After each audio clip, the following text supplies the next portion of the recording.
Hello ဒီနေ့ခိုင်တဲ့တယောက်ကို4000ကျန်တဲ့ဟင်းရွက်သစ်သီးရေခဲမို့အဝစားလို့ရတယ်ခြုံချင်းဟော့ဖို့ဆိုင်လေးကိုခေါ်သမ်းမှာဖြစ်ပါတယ်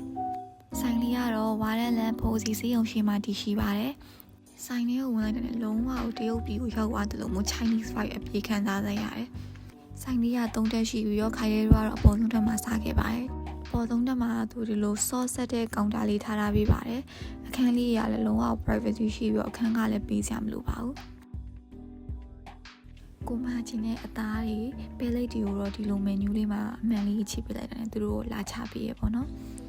သူစီကမာလာကတော့အဆက်လျှော်တာအောင်တော်တော်ယူဆက်ပါတယ်ဒါကတော့အောက်ထက်က sauce ကောင်တာပါဒီဟင်းသီးရွက်တွေကလည်း4000ချက်ပေးပြီးအဝစားလို့ရတဲ့မှာပါပါတယ်ဒီဖရဲသီးတို့တခွားမွေးတို့လည်းစားလို့ရပါတယ်ဒါပေမဲ့ခိုင်တွေကတော့ဒီဖရဲသီးဂျယ်လီလေးပေါ့နော်အဲ့ဒါလေးပဲစားခဲ့ရတယ်ဒါလေးကတော့တော်တော်စားကောင်းတယ်နောက်တစ်ခေါက်သွားယူတော့မရှိတော့ကုန်ရောဒါကတော့ဘာမှမဟုတ်လှလို့ရိုက်တာ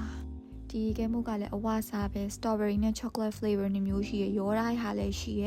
ခိုင်တွေကတော့ရောထားတဲ့ဟာရော strawberry ရော chocolate ရော3ခွက်လောက်ကိုစားခဲ့ပါတယ်အားလုံးပဲ bye bye